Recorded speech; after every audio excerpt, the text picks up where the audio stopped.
வணக்கம் நண்பர்களே. UPSC civil services prelims examination 2025 இன்னும் ஒரு 4 மாதங்களில் நடக்க போகுது. எஞ்சி இருக்கக்கூடிய இந்த 4 மாதங்களில் கேண்டிடேட்ஸ் அவங்களுடைய ப்ரிப்பரேஷனை மேற்கொண்டு எப்படி கொண்டு போகணும், அவங்க முக்கியமாக கவனம் செலுத்த வேண்டிய விஷயங்கள் என்னென்ன, இதை தான் இந்த வீடியோவில் பேச போகிறேன். தயவுசெய்து வீடியோவை ஃபுல்லாக லிசன் பண்ணுங்கள். முதல்ல ஒரு விஷயத்தை நான் கிளாரிஃபை பண்ணிடுறேன். நிறைய ஸ்டூடெண்ட்ஸ் எக்ஸாம் சம்மந்தமாக ஒரு தவறான புரிதல் இருக்காங்க. நிறைய ஸ்டூடெண்ட்ஸை நான் வருடம் பார்ப்பேன். இந்த மாதிரி என்னன்னு பார்த்தீங்கன்னா, எக்ஸாமுக்கு ஒரு 4 மாதம் 5 மாதம் தான் இருக்கும். அப்போ தான் அவங்க ஃபுல் டைம் சீரியஸ் ப்ரிப்பரேஷனில் இறங்குவாங்க. வருஷம் ஃபுல்லாக படிக்காமல் அவங்க அந்த காலம் நெருங்கி வருங்கும்போது தான் அவங்க இறங்குவாங்க. அவங்களுடைய புரிதல் என்னென்னா, இந்த குறுகிய காலகட்டத்திலேயே வேகமாக நிறைய விஷயங்களை பண்ணி, சில ஷார்ட்கட்ஸை யூஸ் பண்ணி, சில ட்ரிக்ஸை யூஸ் பண்ணி எப்படியாவது நம்ம ப்ரிலிம்ஸை கிளியர் பண்ணிடலாம் அப்படின்னு நினைக்கிறாங்க. இது தவறான புரிதல். ஆஸ் அ டீச்சர் நான் உங்களுக்கு இதை கண்டிப்பாக சொல்லணும். உண்மை என்னன்னா, நீங்கள் குறைஞ்சபட்சம் ஒரு 8லிருந்து 9 மாதங்களாவது நீங்கள் ஃபுல் டைமாக ப்ரிப்பேர் பண்ணியிருக்கணும். குறைஞ்சபட்சம் நான் சொல்கிறேன். 1 வருஷம் அப்படிங்கிறது ஒரு அடிக்குவேட்டான டைம் பீரியட். ஸோ இந்த 4 மாதம் 3 மாதம் இந்த காலகட்டத்தில் எக்ஸாமினேஷனை கிளியர் பண்ணணும் அப்படின்னு நினைக்காதீங்க. நான் யாரையும் டிஸ்கரேஜ் பண்ணல, நெகட்டிவாக சொல்ல. உண்மை இதுதான். எக்ஸாமினேஷன் நம்ம மதிக்கணும், படிப்பை மதிக்கணும், அதுக்கு ப்ராப்பராக ப்ரிப்பேர் பண்ணணும். ஒருவேளை நீங்கள் ப்ரிப்பரேஷனை இப்போ தான் ஸ்டார்ட் பண்ணுறீங்க அப்படின்னா உங்களுடைய அட்டெம்ப்டே நீங்கள் போஸ்ட்பான் பண்ணுங்கள். தப்பு இல்லை, கரெக்டாக படிங்க. கண்ணா முன்னான்னு இந்த 4 மாதத்தில் ஏதோ ஒன்று பண்ணி மனப்பாடம் பண்ணி நீங்கள் இந்த அட்டெம்ப்டை கொடுத்தீங்கன்னா, அடுத்த அட்டெம்ப்ட் நீங்கள் ப்ராப்பராக ப்ரிப்பேர் பண்ணலான்னு நினைக்கும் போது தான் இந்த 4 மாதங்களில் நீங்கள் செஞ்ச தவறுகள் பார்த்தீங்கன்னா அடுத்த அட்டெம்ப்டை அஃபெக்ட் பண்ணும். மைண்ட் செட்டே மாறி இருக்கும், மென்டல் ஃப்ரேம் ஒர்க்கே மாறி இருக்கும், எக்ஸாமே தப்பாக புரிஞ்சிருப்பீங்க. அப்போ இந்த தாக்கம் வந்து அடுத்த அட்டெம்ப்ட்லேயே உங்களை அஃபெக்ட் பண்ணும். இந்த தவறை பண்ணாதீங்க. சரி, இப்போது ஜான்வரி 1 ஆயிடுச்சு. ஆல்மோஸ்ட் மிட் நைட் வந்தால் நியூ இயர். இப்போ நீங்கள் சீரியஸ் ஆஸ்பிரண்ட்டாக இருக்கீங்க. கடந்த ஒரு 4-5 மாதங்களாக ஏற்கனவே நீங்கள் படிச்சுட்டு வரீங்க அப்படின்னா குறைஞ்சபட்சம் ஒரு 50% to 60% சிலபஸ் நீங்கள் முடிச்சிருப்பீங்க இல்லையா? ஸோ இந்த காலகட்டத்திலேருந்து நீங்கள் மேற்கொண்டு நீங்கள் ப்ரொசீட் பண்ண போகிறீங்க. நீங்கள் ஒரு ஜான்வரி 15 இந்த டைம் பீரியடுக்கு அப்புறம் ஃபுல் டைம் ப்ரிலிம்ஸ் ப்ரிப்பரேஷனில் இறங்கிடணும். இந்த ஜான்வரி 15க்குள்ளே மெயின்ஸ் ப்ரிப்பரேஷன் சம்மந்தமான ஆக்டிவிட்டீஸை நீங்கள் முடிச்சிடணும். இதில் என்ன வரும்னு பார்த்தீங்கன்னா, ஆப்ஷனல் சப்ஜெக்டான ப்ரிப்பரேஷன் வரும். ஆன்சர் ரைட்டிங்கை இது வரைக்கும் நீங்கள் தொடர்ந்து பண்ணுவீங்க. அதை நீங்கள் ஜான்வரி 15 வரைக்கும் பண்ணணும். அது இல்லாமல் எத்திக்ஸ், வேர்ல்டு ஹிஸ்ட்ரி இந்த மாதிரி சப்ஜெக்ட்ஸ்க்கு கொஞ்சம் படிச்சிருக்கீங்க அப்படின்னா, அல்லது படிச்சுட்டு வரீங்கன்னா, இதையும் நீங்கள் ஜான்வரி 15 ஸ்டார்ட் பண்ணிடணும். ஜான்வரி 15க்கு அப்புறம் நீங்கள் ஃபுல் டைம் ப்ரிலிம்ஸ் மோடுக்கு போயிடும். ஸோ இதில் எந்த விதமான லேப்ஸும் இருக்கக்கூடாது. ஒருவேளை நான் சிலபஸை அந்த அளவுக்கு கம்ப்ளீட் பண்ணலை, ஒரு 6 மாதமாக படிக்கிறேன், ஆனால் சிலபஸை நான் குறைவாக தான் முடிச்சிருக்கேன், ஒரு 30% 40% தான் முடிச்சிருக்கேன் அப்படின்னு நீங்கள் சொன்னீங்கன்னா, நீங்கள் மேற்கொண்டு என்ன பண்ணணும்னா, நீங்கள் ப்ராப்பராக படிக்க ஆரம்பிக்கணும். நிறைய பேர் பண்ணுற தப்பு, இன்னும் 4 மாதம் தான் இருக்குது அப்படின்னு சொல்லிட்டு மேற்கொண்டு அவங்க மிஸ்டேக்ஸ் பண்ணுவாங்க. ஷார்ட்கட்ஸை அவங்க எடுப்பாங்க, அந்த ப்ராசஸை கரெக்டாக பண்ண மாட்டாங்க. தயவுசெய்து இந்த தவறை பண்ணாதீங்க. ஒருவேளை சிலபஸ் அந்த அளவுக்கு முடிக்கிறனா கூட அவசரப்பட்டு அந்த மிஸ்டேக் மேலேயே நீங்கள் வந்து அந்த ப்ரிப்பரேஷன் மேற்கொண்டு நீங்கள் எடுத்துகிட்டு போகக்கூடாது. அப்போது சரியாக படிக்கலை அப்படின்னா இனிமேலாவது கரெக்டாக படிக்கணும், புரிஞ்சு படிக்கணும், கான்செப்ஷுவலாக அண்டர்ஸ்டாண்ட் பண்ணி படிக்கணும். இன்னர் சர்க்கிள், அவுட்டர் சர்க்கிள், இதை மென்டல் மேப்பை வச்சு படிங்க. நான் எப்பவுமே சொல்லுவேன், இன்னர் சர்க்கிள் அப்படின்றது புரிதல், அண்டர்ஸ்டாண்டிங், கான்செப்ஷுவல் அண்டர்ஸ்டாண்டிங். அவுட்டர் சர்க்கிள்ன்றது மெமரி, மனப்பாடம் பண்ணுறது, ஃபேக்ட்ஸ், ஃபிகர்ஸ், இன்ஃபர்மேஷன், டேட்டா இதெல்லாம் வரும். உதாரணத்துக்கு பாலிட்டி படிக்கிறீங்கன்னா கான்செப்ட்ஸ்லாம் inner circle. Articles, amendments, years, supreme court judgments இதெல்லாம் அவுட்டர் சர்க்கிளில் வரும். ஒரு எக்ஸாம்பிளுக்கு சொல்கிறேன். இந்த மாதிரி தான் படிக்கணும். எல்லா சப்ஜெக்ட்க்கும் இப்படி தான் படிக்கணும். சரி, அப்போ சரியான பாதையில் நீங்கள் இல்லை அப்படின்ற பட்சத்தில் சரியான பாதைக்கு இனியாவது வந்துடணும். பெட்டர் லேட் தென் நெவர். ப்ரிலிம்ஸ் எக்ஸாம் பொறுத்த வரைக்குங்க எல்லா சப்ஜெக்ட்ஸ்லையும் ஆன் அண்ட் ஆவரேஜ் 80 to 85% சிலபஸை முடித்தாலே நீங்கள் பாஸ் ஆகிறதுக்கான வாய்ப்பு பிரைட்டாகவே இருக்கும். 85% முடிங்கன்னு நான் சொல்லலை, முடிஞ்ச வரைக்கும் 100% எல்லா சப்ஜெக்டும் முடிங்க. ஆனால் நல்லா ஸ்ட்ராங்காக படிச்சிருக்கீங்க, நாலேஜ் ஸ்ட்ராங்காக இருக்குன்னா ஒரு 80 to 85% சிலபஸ் வச்சே நீங்கள் கிளியர் பண்ணலாம். பாலிட்டி மட்டும் முடிஞ்ச வரைக்கும் 100% முடிச்சிருங்க. இதில் ஒன்றும் மேஜிக்லாம் இல்லை. பாலிட்டியில் மட்டும்தான் ஸ்ட்ரைக் ரேட் அதிகம். கேள்விகள் நீங்கள் மேக்ஸிமம் அதில் கரெக்டாக அட்டன் பண்ணலாம். ஸோ பாலிட்டி 100% முடிச்சிருங்க. அட் எனி கேஸ் மற்ற சப்ஜெக்ட் எல்லாமே ஆன் அண்ட் ஆவரேஜ் ஒரு 85% கவர் பண்ண முயற்சி பண்ணுங்கள். குவாலிட்டி முக்கியம், ரேஞ்ச் முக்கியம் கிடையாது, டெப்த்து முக்கியம். முடிஞ்ச வரைக்கும் சிலபஸை நம்ம முடிக்கணும். அதே நேரத்தில் டெப்த்து, புரிதல், இது முக்கியம். ரிவிஷன் ரெகுலராக பண்ணணும். ஸோ எந்த அளவுக்கு இதை நீங்கள் பெட்டராக பண்ணிருக்கீங்களோ அந்த அளவுக்கு செலக்ட் ஆகிறதுக்கான வாய்ப்பு வந்து நமக்கு பெட்டராக இருக்கும். ப்ரிலிம்ஸ் பொறுத்த வரைக்கும் நம்மளால் ப்ரிடிக்ட் பண்ணவே முடியாது. உலகத்தில் யாராலையும் ப்ரிலிம்ஸ் எக்ஸாமினேஷனில் இந்த சப்ஜெக்ட்லேருந்து இவ்வளோ கேள்வி வரும் அல்லது இந்த மாதிரி கேள்வி வரும் அப்படின்னு சொல்லவே முடியாது. பெர்மிட்டேஷன்ஸ் அண்ட் காம்பினேஷன்ஸ் மாறிக்கிட்டே இருக்கும். யாருக்குமே தெரியாது. யூபிஎஸ்சி சேர்மனுக்கே தெரியாது. ஏன் இந்தியாவுடைய பிரைம் மினிஸ்டருக்கே தெரியாது. இப்போ போன வருஷம் ஜியாகிரஃபியில் 8 கேள்வி வந்துச்சுன்னா இந்த முறை 9 கேள்வியாக இருக்கலாம், இல்லை 15 கேள்வியாக கூட அதிகமாகலாம். போன வருஷம் பாலிட்டியில் 12 கேள்வினா இந்த முறை அது 14 ஆகலாம், இல்லை 9 அது வந்து ரெடியூஸ் ஆகலாம். ஸோ இப்படி தான் மாறும், குவான்டிட்டியை வச்சு மாறும். அது இல்லாமல் கேள்விகள் வருடம் நீங்கள் பார்த்தீங்கன்னா நேச்சர் ஆஃப் கொஷின்ஸில் சேஞ்ச் இருக்கும். ஒரு சில வருடங்கள் ஃபேக்சுவல் கொஷின்ஸ் கொஞ்சம் அதிகமாக இருக்கும். ஒரு சில வருடங்கள் கான்செப்சுவல் அண்ட் அனாலிட்டிக்கல் கொஷின்ஸ் அதிகமாக இருக்கும். நீங்கள் கான்செப்டை நல்லா ஸ்ட்ராங்காக லேர்ன் பண்ணி அதை அப்ளை பண்ணுற மாதிரி இருக்கீங்கன்னா தான் உங்களால் அந்த பேப்பரை கிளியர் பண்ணுற மாதிரி இருக்கும். அந்த மாதிரி சில வருடங்கள் இருக்கும். ஸோ இந்த சேஞ்ச் வந்து இப்படி தான் இருக்கும். ஒன்று வந்து குவான்டிடேட்டிவ் சேஞ்ச், இன்னொன்று குவாலிட்டேட்டிவ் சேஞ்ச். இப்போ கடந்த சில வருடங்களாக பார்த்தீங்கன்னா பேப்பரை இன்னும் அனாலிட்டிக்கலாக ஆக்குறாங்க.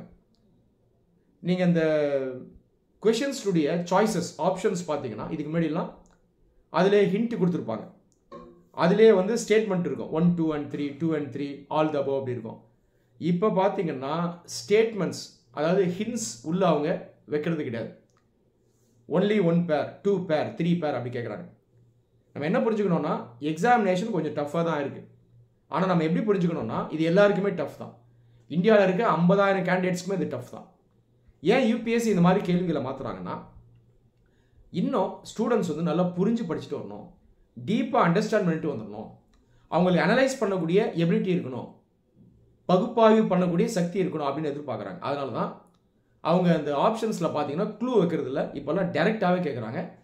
ஸோ டைரெக்டாகவே கேட்கக்கூடிய கேள்விகளுடைய எண்ணிக்கை இப்போ அதிகமாகுது. ஆனாலும் நீங்கள் பயப்பட வேணாம். இந்த மாதிரி எக்ஸாமினேஷனுடைய நேச்சர் கொஞ்சம் மாறும்பொழுது கட் ஆஃப் ஆட்டோமேட்டிக்காக குறையும். நீங்கள் உங்களுடைய ப்ரிப்பரேஷனை முடிஞ்ச வரைக்கும் ப்ராப்பராக பண்ணுங்கள். அதனால் ப்ரிடிக்ஷனை தயவுசெய்து பண்ணாதீங்க. ஒரு சில பேர் எந்த அளவுக்கு இந்த ப்ரிடிக்ஷனுக்குள்ளே போய் மாட்டுவாங்கன்னா இந்த ஸ்போர்ட்ஸ் சம்மந்தமாக கேள்விகள் வந்து ஒரு சில வருடங்கள் வந்திருக்கும், 1-2 கேள்வி வரும். 2022 ஒரு 3 கேள்வி வந்துச்சுன்னு நினைக்கிறேன். இஃப் ஐம் கரெக்ட், 21 or 22 ஞாபகம் இல்லை. இப்போ பசங்க எப்படி புரிஞ்சுக்கிட்டாங்கன்னா இந்த வருஷம் 3 ஸ்போர்ட்ஸ் கேள்வி வந்துச்சு, அடுத்த வருஷம் ஸ்போர்ட்ஸில் இன்னும் கேள்வி வரும்னு சொல்லி என்ன பண்ணுவாங்கன்னா ரெகுலராக ஸ்போர்ட்ஸ் நியூஸே அவங்க ரீட் பண்ண ஆரம்பிப்பாங்க. இந்த மாதிரிலாம் செய்யக்கூடாது. ப்ரிப்ரேஷனில் முடிஞ்ச வரைக்கும் எல்லா சப்ஜெக்டையும் கவர் பண்ண பார்க்கணும். இதுதான் புத்திசாலித்தனம். அப்போ கேள்வி எப்படி வந்தாலும் நம்மளால் ஆன்சர் பண்ண முடியும். நம்மளுக்கு வந்து அந்த ஷாக் இருக்காது. சரி, இப்போ எஞ்சி இருக்கக்கூடிய நாட்களில் நீங்கள் செய்ய வேண்டிய முக்கியமான வேலைகள் என்னென்னு நான் சொல்லிடுறேன். முதல்ல நீங்கள் ரெகுலராக ரிவிஷன் பண்ணணும். இப்போ ஏற்கனவே ஒரு 60% சிலபஸ் முடிச்சிருக்கீங்கன்னா தொடர்ந்து நீங்கள் ரெகுலராக பண்ணக்கூடிய ரிவிஷனை பண்ணிகிட்டே இருக்கணும். இது நான் ஓவரால் ப்ரிப்ரேஷன் பிளானில் சொல்லியிருக்கேன். ஜென்ரலாக ஒரு 15 to 20 days ஒன்ஸ் ஏற்கனவே படித்ததை மறுபடியும் படிக்கணும். இது ரெகுலர் ரிவிஷன். இந்த ரிவிஷன் போய்கிட்டே இருக்கணும். நீங்கள் இதை ஸ்டாப் பண்ணக்கூடாது. ரைட்டா? அது இல்லாமல் final revision, last stage revision, இதை எல்லாரும் கண்டிப்பாக பண்ணணும். ப்ரிலிம்ஸ்க்கு ஒரு 45 நாட்கள் இருக்கும்போது கம்ப்ளீட்டாக சிலபஸை 2 ரிவிஷன் பண்ணிக்கணும். இப்போ May 25 எக்ஸாம்னு வைங்களேன், அப்ராக்சிமேட்டாக சொல்கிறேன். நீங்கள் ஒரு April 10th வரும்போது இந்த லாஸ்ட் ஸ்டேஜ் ரிவிஷன் ஆரம்பிச்சிடணும். இந்த லாஸ்ட் ஸ்டேஜ் ரிவிஷனில் நீங்கள் 80% சிலபஸ் முடிச்சிருக்கீங்க அப்படின்னு வைங்க. அப்போ நீங்கள் ரிவிஷன் ஆரம்பிச்சிடணும். அந்த 80%க்கு நீங்கள் ஆரம்பிச்சிடணும். மேற்கொண்டு இருக்கிறது நீங்கள் ஃபர்தராக முடிக்கலாம். ஆனால் ரிவிஷன் நீங்கள் போஸ்ட்போன் பண்ணக்கூடாது. ஃபர்ஸ்ட் ரிவிஷன் கொஞ்சம் ஸ்லோவாக போகலாம், கொஞ்சம் பொறுமையாக போட்டோம், நல்லா குவாலிட்டியாக போட்டோம். செகண்ட் ரிவிஷன் ஒரு ஃபாஸ்ட் ரிவிஷனாக நீங்கள் முடிச்சிடலாம். அப்போ ரெகுலர் ரிவிஷன்ஸை கண்டினியூ பண்ணோம், லாஸ்ட் ஃபைனல் ஸ்டேஜ் ரிவிஷனை பண்ணணும். இந்த ரிவிஷனில் எந்த விதமான லேப்ஸும் இருக்கக்கூடாது. நீங்கள் எவ்வளோ படிக்கிறீங்கன்றது முக்கியம் இல்லை, ரிவிஷன் ரொம்ப முக்கியம். நிறைய ஸ்டூடெண்ட்ஸ் என்ன பண்ணுவாங்கன்னா நிறைய படிப்பாங்க, ஆனால் ரிவைஸ் பண்ண மாட்டாங்க. அப்போ என்ன ஆகிடும்னா ப்ரிலிம்ஸ் கேள்வியை அவங்க படிக்கும்போது படித்தது ஞாபகம் வரும், அரைகுறையாக ஞாபகம் வரும், புரிதல் இருக்கும், அந்த அளவுக்கு இருக்காது. இந்த ஸ்டூடெண்ட்ஸ் பார்த்தீங்கன்னா ஹெவியாக விக்டிமைஸ் ஆவாங்க. இந்த தவறை பண்ணாதீங்க.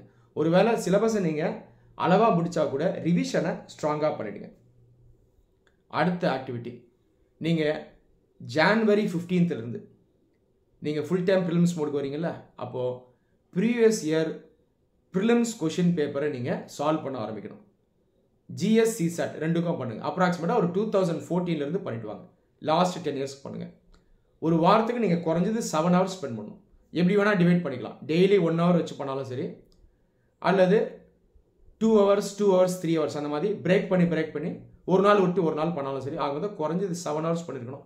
சிசாட் ப்ளஸ் ஜிஎஸ் நீங்கள் சால்வ் பண்ணணும். இந்த ப்ரீவியஸ் இயர் கொஷனில் கரண்ட் அஃபேர்ஸ் கேள்விகளை விட்டுருங்க. அதெல்லாம் இப்போ அவுடேட்டடாக இருக்கும். அதெல்லாம் எடுத்து சில பேர் பண்ணுவாங்க. செய்யக்கூடாது. நேரம் தான் நமக்கு விரயமாகும். எந்த கேள்வியில் எடுக்கணும்னா கோர் சப்ஜெக்டில் இந்த ஸ்டாட்டிக் போர்ஷன் இருக்குது பாருங்கள், சோ கால்டு ஸ்டாட்டிக் போர்ஷன். அந்த டாபிக்ஸ்லேருந்து டைரெக்டாக இருக்கும், கான்செப்ஷுவலாக இருக்கும், அனாலிட்டிக்கலாக இருக்கும். அந்த கேள்விகளை நீங்கள் முடிஞ்ச வரைக்கும் சால்வ் பண்ணுங்கள். அசெண்டிங் ஆர்டரில் வரணும். 14, 15, 16 அப்படி வரணும். சிசாட்டுக்கும் அதே மாதிரி வாங்க. ஸ்கெடியூல் உங்கள் இஷ்டத்துக்கு ஏற்ற மாதிரி நீங்கள் போடலாம். ஆக மொத்தம் வேலை நடந்திருக்கணும். ஸ்கெடியூலை ரொம்ப ரிஜிடாக ஃபிக்ஸ் பண்ணாதீங்க. இதுவே பெரிய மென்டல் ஸ்ட்ரெஸ்ஸை உருவாக்கும். முதல்ல நீங்கள் ஒரு 1/2 hour டெய்லி எடுத்துக்கலாம். அதுக்கப்புறம் கொஞ்சமாக நீங்கள் நேரத்தை அதிகப்படுத்தலாம். அப்படியே 7 hours per week எடுத்துகிட்டு போயிடுங்க. ஒரு 1/2 hourல ஒரு 8 கேள்வி நீங்கள் சால்வ் பண்ண ட்ரை பண்ணுங்கள் போதும். ஒரு 2 சப்ஜெக்ட் எடுத்து சூஸ் பண்ணி நீங்கள் சால்வ் பண்ணலாம், அல்லது மிக்ஸ் பண்ணி கூட சால்வ் பண்ணலாம். உங்கள் இஷ்டம் தான். It is up to you. எதில் உங்களுக்கு நாலேஜ் இருக்கோ அதில் நீங்கள் சால்வ் பண்ண ஆரம்பிக்கலாம். முதல்ல ஈஸியான கொஷின்ஸை சால்வ் பண்ணுங்கள், அதுக்கப்புறம் கஷ்டமான கொஷின்ஸை சால்வ் பண்ணுங்கள். அடுத்து ஜான்வரி 15th நீங்கள் ஒரு ப்ராப்பர் மாடல் டெஸ்ட் சீரீஸை அட்டென்ட் பண்ண ஆரம்பிக்கணும். ஏதாவது ஒரு அகாடமியில் எடுங்க. அந்த அகாடமி ப்ராப்பராக கண்டக்ட் பண்ணணும், ப்ராப்பராக ஃபீட்பேக் கொடுக்கணும், ஆன்சர் கீ ப்ராப்பராக தரணும். அந்த டெஸ்ட் சீரீஸோட குவாலிட்டி நல்லா இருக்கணும். தயவுசெய்து நிறைய அகாடமிஸ்லேருந்து எடுக்காதீங்க. ஃப்ரீ டெஸ்ட்டை நான் ஜென்ரலாக சஜஸ்ட் பண்ண மாட்டேன். ஃப்ரீ டெஸ்ட் குவாலிட்டியாக கண்டக்ட் பண்ணுறாங்க அப்படின்ற பட்சத்தில் சேரலாம். ஆனால் இன்றைக்கி வந்து நிறைய ஃப்ரீ டெஸ்ட் பார்த்தீங்கன்னா இன்டர்நெட்டில் அந்தளவுக்கு குவாலிட்டியாக இல்லை. இதை தயவுசெய்து எடுக்காதீங்க. மாடல் டெஸ்ட் பொறுத்த வரைக்கும் நிறைய பேர் பண்ணுறதுப்போ இந்த மாடல் டெஸ்ட்டை நிறைய எடுத்தால் அதிலிருந்தே நம்ம லேர்ன் பண்ணலாம் அப்படின்னு நினைக்கிறாங்க. இது முற்றிலும் தவறு. உங்ககிட்ட இருக்கிற நாலேஜை அப்ளை பண்ணுறதுக்கான அந்த ப்ராக்டிஸ் தான் மாடல் டெஸ்ட். இதை கரெக்டாக புரிஞ்சுக்கங்க. மாடல் டெஸ்ட் எடுக்கும்போது ஒரு சில கேள்விகள் உங்களுக்கு சுத்தமாகவே கேள்விப்படாத மாதிரி கூட இருக்கும். ஒரு சில கேள்விகள் கம்ப்ளீட்டாக ரொம்ப ஃபேக்சுவலாக இருக்கும். அதெல்லாம் நீங்கள் ஒரி பண்ண வேணாம். உங்களுக்கு கஷ்டமாக இருக்க கேள்வி மற்ற சீரியஸ் ஆஸ்பென்ட்ஸ்க்கும் அது கஷ்டம்தான். ஆனால் முக்கியமான டாபிக்ஸில் இம்பார்ட்டன்ட் ஏரியாஸ்லேருந்து வரக்கூடிய கேள்விகள் இதை நீங்கள் முடிஞ்ச வரைக்கும் அட்டென்ட் பண்ணியிருக்கணும். சில ஸ்டூடெண்ட்ஸ் என்ன பண்ணுவாங்கன்னா, இந்த ஃபேக்சுவலாக இருக்குது பாருங்கள் கேள்வி, அதை எடுத்துக்கிட்டு அதை சேஸ் பண்ண ஆரம்பிப்பாங்க. இந்த கேள்வியை மட்டும் என்னால் ஆன்சர் பண்ண முடியல, நான் அதை விட போகிறதில்ல, அடுத்த டெஸ்ட்டில் ஆன்சர் பண்ணுறேன்னு சொல்லி நிறைய விஷயங்களை அவங்க மனப்பாடம் பண்ண ஆரம்பிப்பாங்க. இந்த தவறை செய்யாதீங்க. இன்னொரு தவறு ஸ்டூடெண்ட்ஸ் ரெகுலராக பண்ணுறது என்னென்னா, அகாடமிக்ஸ் ஜென்ரலாக அந்த டிஃபிகல்ட் லெவல் அதிகப்படுத்தணுன்றதுக்காக கரண்ட் அஃபேர்ஸ் கேள்விகளை கொஞ்சம் அதிகம் தான் வைப்பாங்க. ஆனால் யூபிஎஸ்சிலே அந்த அளவுக்கு கஷ்டமாக வராது. இன்னைக்கு தேதியில் இந்தியாவில் இருக்க ரினவுண்ட் ஐஏஎஸ் அகாடமிஸ் எல்லாமே அவங்க மாடல் டெஸ்ட்டுடைய டிஃபிகல்ட்டி லெவல் ஆக்சுவலி யூபிஎஸ்சியை விட டிஃபிகல்ட்டாக தான் இருக்குது. அதனால் இதை பார்த்து நீங்கள் பயப்பட வேண்டாம். முடிஞ்ச வரைக்கும் ஆன்சர் பண்ணிட்டு வாங்க. கரண்ட் அஃபேர்ஸ் கேள்விகளை கொஞ்சம் அதிகமாக தான் வைப்பாங்க. அதில் முடிஞ்ச வரைக்கும் ஆன்சர் பண்ணுங்கள். எல்லாராலையும் எல்லா கேள்வியிலும் ஆன்சர் பண்ண முடியாது. இங்கே ஒரு சில கேள்வி எனக்கு தெரியல அப்படின்னு சொல்லிட்டு நிறைய கரண்ட் அஃபேர்ஸ் காம்படிஷனை வாங்கி படிக்கிறது, மனப்பாடம் பண்ணுறது பண்ணக்கூடாது. முடிஞ்ச வரைக்கும் ஒர்க் பண்ணுங்கள். எங்கெல்லாம் வீக்காக இருக்கீங்களோ அந்த இடத்துல மட்டும் நீங்கள் ஒர்க் பண்ணிட்டு வாங்க. டெஸ்ட் எழுதி முடித்த உடனே உங்கள் பெர்ஃபார்மன்ஸை நீங்கள் டயக்னைஸ் பண்ணணும். நான் ஸ்டூடெண்ட்ஸ்க்கு எப்பயுமே சொல்கிற ப்ராசஸ் தான். ஸ்டடி, ரிவைஸ், அப்ளிகேஷன், SRAன்னு சொல்லுவேன். இப்போ நீங்கள் மாடல் டெஸ்ட் எடுக்கிறீங்க, 200 மார்க்குக்கு ஒரு 100 மார்க் வந்திருக்குன்னு வைங்களேன், சும்மா எக்ஸாம்பிளாக சொல்கிறேன். அந்த டெஸ்ட் பெர்ஃபார்மன்ஸை நீங்கள் பார்க்கணும். உங்கள் பெர்ஃபார்மன்ஸை நீங்களே அப்ரைசல் பண்ணணும். ஒரு 25 கேள்வி உங்களுக்கு தெரிஞ்ச மாதிரியே இல்லை, படித்த மாதிரியே இல்லைன்னு வைங்க. அப்போது பிரச்சனை எங்கே இருக்குன்னா ஸ்டடி ஃபேஸில் இருக்குது, ஃபஸ்ட்டு ஃபேஸில் இருக்குது. நீங்கள் அதை படிச்சிருக்கவே மாட்டீங்க. அப்போது அந்த டாபிக்ஸை நீங்கள் எடுத்து படிக்கணும் புதுசாக. இப்படி தான் நீங்கள் உங்களுடைய பெர்ஃபார்மன்ஸை நீங்கள் டயக்னைஸ் பண்ணணும். S phase, study face.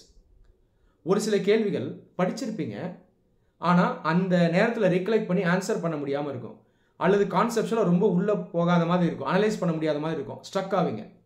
அப்போது ரிவிஷன் நீங்கள் பண்ணலன்னு அர்த்தம் இல்லையா? கரெக்டாக படிச்சிருக்கீங்க, ரிவைஸ் பண்ணல, அதனால தான் நாலேஜ் ஸ்ட்ராங்காக இல்லை. இந்த டாபிக்ஸை நீங்கள் மறுபடியும் எடுத்து ரிவைஸ் பண்ணணும். ஒரு சில கேள்விகள் பார்த்தீங்கன்னா நாலேஜ் இருக்கும், நீங்கள் ரிவைஸும் பண்ணியிருப்பீங்க, ஆனால் தப்பாக ஆன்சர் பண்ணியிருப்பீங்க. உத்து பார்த்தீங்கன்னா அப்ளிகேஷனில் பிரச்சனை இருக்கும். அப்ளிகேஷன்றது அந்த ஆக்சுவல் டெஸ்ட் நீங்கள் எடுக்கும்போது நீங்கள் அந்த ஸ்கில்லை அப்ளை பண்ணுறீங்களா, கவனமாக இருக்கீங்களா, இதெல்லாம் தான் அப்ளிகேஷன் வரும். ஒரு சில ஸ்டூடெண்ட்ஸ் பார்த்தீங்கன்னா ஒரு சில கேள்விகளை படிக்கவே மாட்டாங்க. ஃபுல்லாக கேள்வி பெருசாக இருக்கும், இதை ஏன் அட்டன் பண்ணணும்னு விட்டுடுவாங்க. ஆனால் ப்ராப்பராக புரிஞ்சு படித்தாங்கன்னா அந்த கேள்வி தான் ஈஸியான கேள்வியாக இருக்கும். அதுக்குள்ளே ஹிண்ட் இருக்கும். 4 ஸ்டேட்மெண்ட் இருக்குன்னா 2 ஸ்டேட்மெண்ட்டில் உங்களுக்கு நாலேஜ் இருந்தாலும் ஆன்சர் பண்ணலாம். அப்போ இந்த அப்ளிகேஷனும் ரொம்ப முக்கியம். நீங்கள் ஜான்வரி 15லேருந்து மாடல் டெஸ்ட் எடுக்கிறீங்க இல்லையா, அதிலெல்லாம் இந்த ஸ்கில்லை அப்ளை பண்ணணும். டெஸ்ட் சீரீஸை ஸ்டார்ட் பண்ணும்போது ஸ்கோர் கொஞ்சம் கம்மியாக வந்தாலும் பரவாயில்ல, பயப்படாதீங்க. ஆனால் அந்த ஸ்கில்லை வளர்த்துங்க. டயக்னைஸ் பண்ணி SRA 3த்தையும் நீங்கள் செக் பண்ணணும். எதில் நீங்கள் கோட்டை விடுறீங்களோ அதில் மறுபடியும் ஒர்க் பண்ணி அந்த ஏரியாவை நீங்கள் ஸ்ட்ராங் ஆக்கிடணும். ப்ரிலிம்ஸில் கிட்டத்தட்ட ஒரு 10 கேள்விகள் கிட்டங்க. ஆக்சுவல் ஃபேக்ட் ஞாபகம் இல்லைனா கூட ஓவரால் நாலேஜ், ஸ்ட்ராங் நாலேஜ் இருந்தால் நீங்கள் ஆன்சர் பண்ணலாம். அதாவது இன்னர் சர்க்கிள் ஆக்சுவல் ஃபேக்ட் இல்லைனா கூட அந்த இன்னர் சர்க்கிளில், அவுட்டர் சர்க்கிளில் ஃபேக்ட் இல்லைனா கூட இன்னர் சர்க்கிளில் இருக்கிற நாலேஜ் உங்களுக்கு நல்லா ஸ்ட்ராங்காக இருக்குன்னு வைங்க, அதை வச்சு நீங்கள் ஆன்சர் பண்ணலாம். லாஜிக், காமன் சென்ஸ் இதை யூஸ் பண்ணாலே நிறைய கேள்விகளுக்கு நீங்கள் சரியாக ஆன்சர் பண்ணிடலாம். அடுத்து எஞ்சிருக்கக்கூடிய 4 மாதங்களில் டாக்டிக்கலாக நீங்கள் செய்ய வேண்டிய விஷயங்கள் சிலது அதை சொல்லிடுறேன். டாக்டிக்கல்ன்றது ஷார்ட் டேர்மில் பண்ணுறது, ஸ்பெசிஃபிக்காக பண்ணுறது, செலக்டிவாக பண்ணுறது. ஃபஸ்ட்டு சப்ஜெக்ட் பார்த்தீங்கன்னா பாலிட்டி. பாலிட்டியில் ஒரு பெரிய அட்வான்டேஜ் என்னென்னா இதில் வந்து ஸ்கோரிங் அதிகம். மேக்ஸிமம் ஸ்ட்ரைக் ரேட் பாலிட்டியில் தான் இருக்குது. பாலிட்டியை மட்டும் 100% சிலபஸ் பிடிச்சிருங்க. லக்ஷ்மிகாந்த் புக் ஃபார் பாலிட்டி தான் ஜென்ரலாக எல்லா ஸ்டூடெண்ட்ஸும் படிப்பாங்க. இது நல்ல புக்கு தான். இந்த புக்கை கம்ப்ளீட்டாக முடிச்சிடணும், ஃபிங்கர் டிப்பில் வைக்கணும். ஸோ பாலிட்டியை காம்ப்ரமைஸ் பண்ணாதீங்க. அடுத்தது பிப்ரவரி மாதம் ஆனுவல் ஃபைனான்ஷியல் ஸ்டேட்மெண்ட் அல்லது பட்ஜெட் அப்படின்னு சொல்லப்படுற இந்த டாக்குமெண்ட் வரும் இல்லையா, பட்ஜெட். இந்த பட்ஜெட்டை படிங்க. பட்ஜெட் எப்படி படிக்கணுன்றதுக்கு நான் தனியாக வீடியோ கொடுத்துருக்கேன். இந்த பட்ஜெட் இதில் வரக்கூடிய முக்கியமான ஃபேக்ட்ஸ் இதை நீங்கள் படிச்சிட்டிங்கன்னா இதிலேருந்து டைரெக்டாக கேள்விகள் நீங்கள் ப்ரிலிம்ஸில் ஆன்சர் பண்ணலாம். முக்கியமான ஸ்கீம்ஸ், பாலிசிஸ் இதெல்லாம் பட்ஜெட்லேருந்து டைரெக்டாக கேட்கறதுக்கான வாய்ப்புகள் அதிகம். அடுத்தது ஸ்பெக்ட்ரம் மாடர்ன் இந்தியன் புக். இந்த புக்கில் செலக்டிவாக சில விஷயங்களை படிக்கணும். என்ன படிக்கணுன்றத ஹிஸ்ட்ரி ப்ரிப்பரேஷன் கைடன்ஸ் வீடியோவில் சொல்லியிருக்கேன், அந்த வீடியோவை பாருங்கள். இப்போ நான் ப்ரீஃபாக சொல்கிறேன். இந்த ஸ்பெக்ட்ரம் புக்குன்றது ஆக்சுவலாக IAS எக்ஸாமுக்கான ப்ராப்பர் புக்கு கிடையாது. ப்ராப்பர் புக்குன்னு சொல்லும்போது இது ஹோலிஸ்டிக்கான புக் கிடையாது. இதில் வந்து செலக்டிவாக தான் படிக்கணும். 500 பேஜ் இருக்கும், நமக்கு தேவை ஒரு 100 பேஜ் தான். நீங்கள் NCERT புக்கில் நல்லா ஸ்ட்ராங் பேஸ் போடணும். ஒரு வேளை செல்ஃப் ஸ்டடி பண்ணிங்கன்னா NCERT புக்கே போதும். அகாடமியில் படிச்சிங்கன்னா அங்கே உங்களுக்கு நோட்ஸ் கொடுப்பாங்க, லெக்சர்ஸ் எடுத்துருப்பாங்க. அதை முதல்ல படிச்சுட்டு அதுக்கப்புறம் NCERT புக்குள்ளே போகணும். இதுக்கு அப்புறம் தான் இந்த ஸ்பெக்ட்ரம் புக்கில் நீங்கள் செலக்டிவாக படிக்கணும். செலக்டிவாக என்ன படிக்கணும் அப்படின்னா, முதல்ல இந்த பிரிட்டிஷ் ஏரா லெஜிஸ்லேஷன்ஸ்லாம் நல்லா படிச்சிருங்க. அதுக்கு இந்த புக் ரொம்ப ஹெல்ப்ஃபுல்லாக இருக்கும். பிரிட்டிஷ் காலத்து சட்டங்கள், vernacular press act, Pitt's act, charters act இதெல்லாம் படித்தீங்க. அடுத்தது பிரிட்டிஷ் ஏரா எஜுகேஷன் ரீஃபார்ம்ஸ், இதை படிச்சிடணும். Sargent act, Macaulay's plan of education இதெல்லாம் படிங்க. மூன்றாவது Congress annual conferences, Indian national conference அதை படிச்சிருங்க. ஃபுல்லாக அப்படியே மனப்பாடம் பண்ணிடுங்க. இந்த கேள்விகள் எதிர்பார்க்கலாம். First women leader, first foreign president, இப்படி கேள்விகள் எதிர்பார்க்கலாம். மெயினாக காந்தி, நேரு, சுபாஷ் Chandra Bose, Sarojini Naidu, Annie Besant, William Wedderburn இவங்களுடைய அந்த லீடர்ஷிப் எப்போ இருந்ததுன்னு பாருங்கள். எந்த வருடம், எந்த சிட்டி, அதை பார்த்துருங்க. நான்காவது இம்பார்ட்டன்ட் வார்ஸ், இதனுடைய டைம் லைனை பாருங்கள். அஞ்சாவது important British governor general and viceroys and their achievements, அவங்க பாசிட்டிவாக இந்தியாவுக்கு செஞ்ச சில விஷயங்கள். மெயினாக William Bentinck, Lord Ripon, Dalhousie, Lytton இவங்களுடைய அந்த அச்சீவ்மெண்ட்ஸை அந்த புக்கில் படிங்க. ஸோ இதை மட்டும் செலக்டிவாக அந்த புக்கில் படிச்சிங்கன்னா போதும். அது இல்லாமல் ரொம்ப முக்கியமானது சோஷியோ ரிலீஜியஸ் ரீஃபார்ம் மூமெண்ட், இதை ஃபுல்லாக அந்த புக்கில் படிச்சிருங்க. அதை அழகாக கம்பைல் பண்ணி கொடுத்துருப்பாங்க. இதில் நம்ம கேள்விகளை எதிர்பார்க்கலாம். இந்த புக்கை டாக்டிக்கலாக யூஸ் பண்ணுங்கள். அது இல்லாமல் கரண்ட் அஃபேர்ஸ் இருக்கு இல்லையா, இந்த கரண்ட் அஃபேர்ஸையும் லாஸ்ட் 45 டேஸில் 2 ஃபுல் ரிவிஷன் பண்ணிடுங்க. ஓகேவா? கோர் சப்ஜெக்ட்ஸோடு சேர்த்து கரண்ட் அஃபேர்ஸையும் 2 ரவுண்ட் ரிவிஷன் பண்ணுங்கள். எந்த ரிசோர்ஸில் படிக்கிறீங்களோ, எதுலேருந்து நோட்ஸ் எடுத்து வச்சுருக்கீங்களோ அந்த ரிசோர்ஸையை கம்ப்ளீட்டாக 2 ரிவிஷன் ஃபுல்லாக பண்ணிடணும். லாஸ்ட்டாக சிசெட். சிசெட்டை இக்னோர் பண்ணாதீங்க, முக்கியத்துவம் கொடுங்க. ஜிஎஸ் பேப்பரை கிளியர் பண்ணுற நிறைய ஸ்டூடெண்ட்ஸ் சிசெட்டில் ஃபெயில் ஆகிடுவாங்க. ஒருவேளை சிசெட் பேப்பரை நீங்கள் கொஞ்சம் வீக்காக இருக்கீங்கன்னு ஃபீல் பண்ணிங்கன்னா நீங்கள் ஜான்வரி 15லேருந்து டெய்லி குறைஞ்சபட்சம் ½ அன் ஹவர் சிசாட்டுக்கு ஒதுக்குங்க. அப்படியே கொஞ்சம் கொஞ்சமாக 1 ஹவர் ஆகுங்க. ஏதாவது ஒரு ப்ராப்பரான ஸ்டடி மெட்டீரியல்லேருந்து படிங்க. அதில் முக்கியமான டாபிக்ஸ் எல்லாம் இருக்கணும். அந்த ப்ராப்ளம்ஸ்க்கான ஸ்டெப்ஸ் ஃபார்முலா எல்லாம் இருக்கணும். ரெகுலராக ப்ராக்டிஸ் பண்ணிட்டு வாங்க. ஒரு 2 வாரம் கழித்து கொஞ்சம் கொஞ்சமாக ப்ரீவியஸ் இயர் கொஷின்ஸை சால்வ் பண்ணுங்கள். சிசாட் 2011 வாங்க. அசெண்டிங் ஆர்டர் வாங்க. சிசாட் பொறுத்த வரைக்கும் 11 வரலாம். 11 இயரில் தான் சிசாட் கொண்டு வந்தாங்க. ஸோ சிசாட்டை நீங்கள் ரெகுலராக ப்ராக்டிஸில் வச்சுட்டே இருங்க. சிசாட் பொறுத்த வரைக்கும் நாலேஜ், ஜீனியஸ், இன்டெலிஜென்ஸ் இதை தாண்டி ப்ராக்டிஸ், ஸ்பீடு, கன்சிஸ்டன்சி இதுதான் முக்கியம். கடைசி 2 வாரம் இருக்கும்போது நீங்கள் குறைஞ்சது டெய்லி 2 மணி நேரம், preferably afternoon 2 PM actual CSAT exam நடக்கக்கூடிய அந்த டைம் 2 to 4 நீங்கள் என்ன பண்ணுங்கள், ப்ரீவியஸ் இயர் கொஷின்ஸை எடுத்து சால்வ் பண்ணிகிட்டே வாங்க. ஸோ சிசாட் பார்த்தீங்கன்னா ரொம்ப முக்கியமானது, அதை இக்னோர் பண்ணாதீங்க. இந்த சிசாட்டே பார்த்தீங்கன்னா நிறைய பிரில்லியன்ட் ஸ்டூடெண்ட்ஸுடைய டவுன்ஃபாலுக்கு காரணமாயிருது. இந்த வீடியோ உங்கள் எல்லாருக்கும் யூஸ்ஃபுல்லாக இருந்திருக்கும்னு நம்புகிறேன். Wish you all the very best for your success at UPSC Prelims 2025 and wish you all a very happy new year 2025. நன்றி.